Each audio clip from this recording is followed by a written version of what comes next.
Bonjour Stéphane Le Foll. Bonjour. Je ne sais pas si ce sera un tube, mais le plan de la dernière chance va-t-il sauver le quinquennat du président Hollande? C'est la question du jour. Les mesures anti-chômage dévoilées hier, Stéphane Le Foll, par le chef de l'État, eh bien, elles font des mécontents. Vous avez vu ça, j'imagine? Oui, tout le monde est mécontent. Voilà. Oh, tout le monde est mécontent. Bon, enfin, en tout cas, il y a une première chose que je voudrais dire, c'est est-ce que ça sauvera le quinquennat? En fait, la question qui est posée, c'est est-ce que notre pays sort d'une crise qui a eu des conséquences lourdes dans beaucoup de domaines, et en particulier sur celui du chômage. Et ce qui a été proposé hier, c'est d'essayer de donner des éléments supplémentaires pour arriver à faire en sorte que des jeunes, en particulier qui ne trouvent pas d'emploi aujourd'hui, se forment et trouvent des emplois, que la compétitivité des entreprises, débat toujours compliqué. Parce ça fait des années qu'on parle de compétitivité des entreprises. Mais je vous indiquais quelque chose. Moi, j'ai fait 2 rapports sur la perte de compétitivité, par exemple, de l'industrie agroalimentaire, et en particulier dans l'industrie du porc en France. Entre 2002 et 2012, on a perdu près de 10 à 15% de ce qu'on produisait. Il faut quand même se rendre compte de ça, avec les emplois qu'il y avait derrière. Donc quand on discute, et je vois bien sur les syndicats qui disent c'est pas comme ça qu'il faut faire, mais il faut se rendre compte que quand on est arrivé, on était sur une pente qui ne cessait de descendre. Je me rappelle la première interview de François Hollande le 14 juillet sur la question de Peugeot. Peugeot s'est redressé, tant mieux. Mais ces questions-là, elles sont dans l'économie. Et en même temps, ce qu'a dit le président de la République, qui est très important, hier et je tiens à le rappeler, c'est qu'il y a une voie. Il y a un modèle social à préserver, mais il faut qu'on soit capable de l'adapter. Parce que la droite vous dit, vous allez former 500 000 chômeurs, mais il n'y a pas d'emploi à la clé derrière. La gauche de la gauche, c'est à gauche de vous, ça. Elle vous reproche de vouloir faciliter les licenciements. On ne sait pas si c'est social-libéral, si vous allez au-delà de ce qu'il faudrait aller. Est-ce que vous facilitez les patrons? Apparemment, Pierre Gattaz est plutôt satisfait des mesures qui ont été prises, quoique il manque peut-être le contrat d'emploi très simplifié. C'est très symptomatique de ce qui est... Personne n'est content, justement, c'est bien le sujet. Vous avez entendu depuis le début, et depuis longtemps d'ailleurs, des gens qui pouvaient être contents. Le problème de la France, c'est qu'on n'est jamais content. Il n'y a pas de quoi être ravi quand mais même. Mais je n'ai pas dit ça. Il n'y a pas de quoi être ravi, non? Il n'y a pas de quoi être ravi. Mais il n'y a pas de quoi non plus constamment ne jamais être content. Ça, c'est le sujet. Et globalement, ne jamais accepter que de temps en temps, on puisse trouver des voies qui soient des voies de compromis entre des intérêts qui sont divergents, mais qui sont absolument nécessaires et dont on est obligé de tenir compte, ceux des salariés et ceux des entreprises. Franchement, c'est bien le sujet qui est posé. Alors, on peut critiquer François Hollande sur ce choix stratégique qui est fait. Dialogue social plus compromis entre l'intérêt des entreprises et l'intérêt des salariés, c'est tout à fait critiquable. Et c'est critiqué depuis le début. Vous avez dit à la gauche, de la gauche, ils ne sont pas contents. Ils n'ont jamais été contents. Jamais depuis le début. Je voudrais dire... Ce sont vos partenaires je vais vous expliquer. De 2012, sont nos partenaires. Monsieur Achili, ne dites pas ce sont nos partenaires. Je regarde ce qui est dit. J'ai vu les tweets. C'est des partenaires. Dites donc, quand on a des partenaires comme ça, il faut savoir où sont ses adversaires. Ça l'était. Ça l'était. Rappelons-nous Jean-Luc Mélenchon, le soir du premier tour, il a mis longtemps avant de dire qu'il allait... Bon. Donc moi, je ne vais pas revenir là-dessus. C'est pas ça qui m'intéresse. Ce qui m'intéresse, c'est quel est le choix qui est fait politiquement. C'est qu'on a un modèle social, et je le dis, qui doit être adapté à des contextes sur lesquels on est bien obligé de tenir compte, parce que si on considère que l'économie, ça n'existe pas... Il faut un virage libéral. Mais c'est pas un virage libéral, je vous ai dit, c'est un virage du compromis entre des intérêts qui sont toujours divergents. Il faut que les gens... Et je vais rajouter, en ce début d'année, M. Achili, 2016, sur la sécurité sociale, personne n'en parle, donc moi je vais en parler. Depuis le Conseil national de la résistance et la mise en place de la sécurité sociale, en ce début d'année 2016, il y a 3 éléments complètement nouveaux qui font que ce modèle est non seulement adapté, renouvelé, et qu'on a fait faire un progrès à la sécurité sociale comme jamais depuis le Conseil national de la résistance. Complémentaire santé pour tous les salariés. Sécurité sociale universelle, avec une carte vitale pour tout enfant à 12 ans. C'est plus le statut qui définit les droits, c'est la personne. Et enfin, tiers payant. 3 grands éléments d'une avancée sociale majeure dont personne ne parle, donc j'en profite ce matin. Bravo, c'est bien placé, c'est un peu inaudible, mais c'est bien placé. C'est bien inaudible, et je vais le redire. Regardez, même Jean-Pierre sécurité sociale n'a jamais fait de progrès aussi grand qu'en ce début d'année 2016. Même Jean-Pierre Raffarin qui vous a tendu la main pour travailler ensemble, c'est important ça, dans un pays qui est une sorte d'union pour la lutte contre le chômage, d'union nationale. Même lui, il ne dit plus rien, il n'est plus avec vous. Mais il n'a jamais été... Mais ça c'est les petites histoires qu'on raconte aux enfants, là. On est dans Le Petit Prince, là. Jean-Pierre Raffarin, il va être avec nous. Mais vous... Mais toi...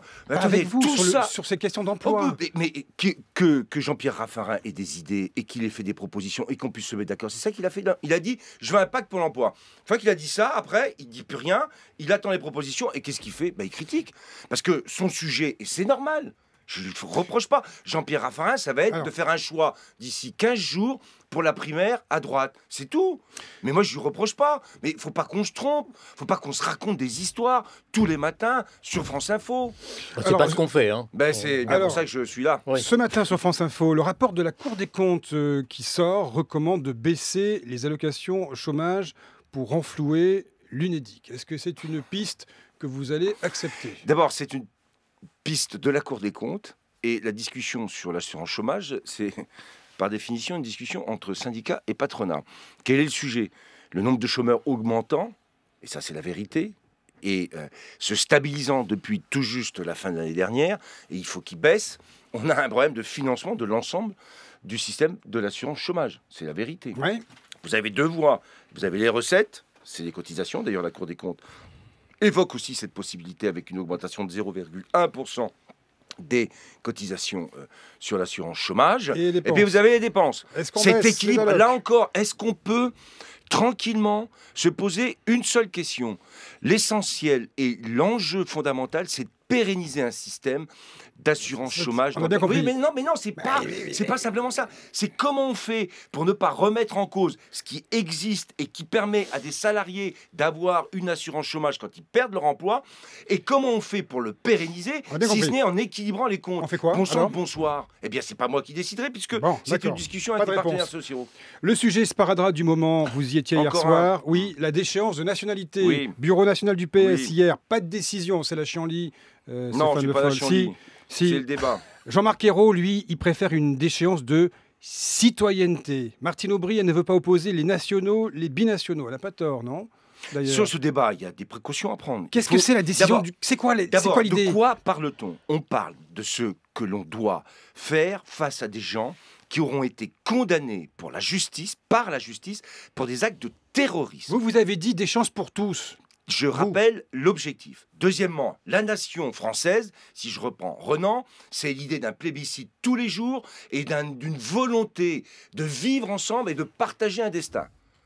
Quand on est en face de terroristes, franchement, qui ne veulent plus partager notre destin, puisqu'ils sont prêts à aller tirer à la Kalachnikov au Bataclan sur les terrasses. Et à se faire sauter, surtout. Et à se faire sauter. Donc, ils s'en foutent de Renan. Mais ils s'en foutent de Renan et ils s'en foutent de la France. Voilà. D'accord. Alors, question posée, ils restent français. Parce qu'ils sont nés en France. Franchement, allez jusqu'au bout de votre raisonnement. Et moi, je n'ai pas de raisonnement, je vous pose une question. Non, mais vous avez raison, il faut raisonner. Donc vous, Stéphane Le Foll, vous vous interrogiez, je vous réponds. Vous dites quoi? Mais c'est ce que vous avez comme interrogation, c'est ce que tous les Français entendent aujourd'hui. On n'est pas les seuls, puisque le président de la République, en plein bureau national, il demande... Le président de la République, pendant le bureau national, il y a un communiqué qui tombe, et on apprend qu'il va recevoir les présidents des groupes parlementaires et les présidents... Non, c'était avant le bureau national. Écoutez, c'est quand je suis allé au bureau national, il y avait déjà cette rencontre. Mais ça n'a aucun rapport. Mais c'est normal qu'ils cherchent à discuter. Donc moi, j'ai aucun Mais on croyait problème. que c'était réglé. Mais on croyait que c'était réglé. Il y a un débat au Parti Socialiste, vous le connaissez. Oui. Alors après, déchéance de nationalité. Est-ce qu'on est membre de la nation française si on ne partage pas l'idée qu'on a un destin commun? Donc vous voudriez l'appliquer à tous les terroristes? Attendez, mais cherchez pas. Je continue. Destin commun. Sommes-nous Français quand on n'a plus envie de partager le destin des Français? Non. Et que ceux qui viennent me dire ensuite, après, qu'il faut la déchéance de citoyenneté, je voudrais qu'on me donne une explication. Ça, c'est Jean-Marc Ayrault. Donc oui, je lui ai dit à Jean-Marc Ayrault, j'en ai discuté avec lui. Parce qu'au bout du compte, quel est le sujet? C'est la question du droit du sol. Est-ce que le droit du sol est remis en cause? Non. Ceux qui naissent en France sont français. Faut-il qu'ils aient envie de partager un destin? Et puis, sur les binationaux, il ne s'agit pas de stigmatiser. Il y a plus de 3 millions de binationaux. La question qui est posée, c'est, je reviens, c'est les terroristes. Oui, mais vous pouvez rien faire si les binationaux se sentent stigmatisés. C'est tout le débat qui est engagé, et moi je ne vais pas rentrer dans ce débat parce qu'il y a une responsabilité avec Jean-Jacques Urvoas de trouver ce qui permettra de répondre à l'ensemble des questions et des contraintes, mais je ne vais surtout pas, moi, commencer à dire voilà comment il faut faire, puisque justement c'est l'objet du débat. Donc pour l'instant, c'est bonne chance avec ce débat, Stéphane Le Foll. Est-ce qu'il y aura un remaniement gouvernemental? Mais ça, je ne peux pas vous dire. J'ai lu que vous seriez susceptible de sortir du gouvernement. Oui, j'ai lu ça. Il y a beaucoup de gens qui pensent à moi. La campagne de François Hollande. Je suis très touché par ces pensées. J'ai vu ça. C'est vrai. Et j'ai vu ça. J'ai lu ça. J'ai été surpris. Vous étiez au courant? Personne ne m'a appelé encore. Ah, c'est ça. Mais justement, on vous pose la question ce matin. Eh ben, je vous réponds. Non. Aucune information de ce type. J'ai été surpris moi-même. C'était dimanche. Est-ce qu'il y aura un remaniement? Alors que j'étais dans la Sarthe. Est-ce qu'il y aura c'est bien la Sarthe. Après avoir été au Cross Ouest France, pour rire d'ailleurs. Et vous n'avez pas réussi à faire de la moto? Vous nous avez confié ça. Oui, vous n'y arrivez pas. Non. Est-ce qu'il y aura un remaniement? Je vous ai dit, j'en sais rien. Alors, il y a un événement quand même important. C'est Nicolas Sarkozy qui sort un livre qui s'appelle La France pour la vie. Ça vous inspire? Non, je sais pas. La France pour la vie. Oui, c'est le titre. Vous allez le lire? Très bien. Non, je crois pas. Ah bon? Mais c'est pas un sujet qui me passionne. J'en ai d'autres. Est-ce qu'il doit y avoir une primaire à gauche? Stéphane Le Foll. Bonne question. Primaire à gauche. Moi, je considère d'abord que aujourd'hui, en ce début janvier, la première des responsabilités qui est la nôtre, c'est de travailler et de s'adresser aux Français. Qui pensent à des primaires et qui veulent les organiser, j'ai bien compris. Ils sont très tentés, ils sont très enthousiastes. Je leur souhaite bon courage parce que, vu comme c'est déjà parti, c'était censé, je crois, comprendre, remettre en cause, réouvrir un débat, créer une dynamique. La première chose que ça a comme conséquence, c'est qu'il y en a un qui s'est exprimé très vite pour dire « j'y serai pas ». Les autres qui veulent dire... Ça, c'est Monsieur Mélenchon. Oui, c'est Monsieur Mélenchon. D'autres qui « j'y vais pas ». Franchement, je leur souhaite bon courage. Nous, on a une chose à faire, s'occuper de la France et des Français. Et donc, il n'y aura pour vous, à vos yeux, pas de primaire à gauche. Le président sortant est légitime à se représenter sans en passer par la case primaire. Je crois que quand on est... Mais c'est la légitimité aujourd'hui, c'est que dans ce débat, quand on est aux responsabilités, c'est bien ça le sujet, c'est qu'on n'est pas uniquement dans une préparation d'une alternative. Parce que si on prépare une alternative, ça veut dire que, j'ai bien entendu certains, c'est ça qu'ils ont en tête, c'est une alternative à François Hollande aujourd'hui, parce que c'est ça qui est sous-jacent à ce débat. Ça veut dire que à ce moment-là, c'est l'alternative qui compte. Ce qu'ils ne comprennent pas, ces gens-là, c'est que l'alternative, les Français iront la chercher ailleurs. Donc, plutôt que de chercher à discuter de tout ça, même si je comprends l'esprit, moi, je préfère dire, il faut qu'on réussisse. Ensemble, sinon, de toute façon, il y aura une alternative, mais elle ne sera pas dans notre camp. C'est ça le sujet. Et vous repartirez de bon poil ce matin. Et je repartirai toujours de France Info avec beaucoup de bonheur. Ouf. Merci beaucoup Stéphane Le Foll, invité ce matin sur France Info.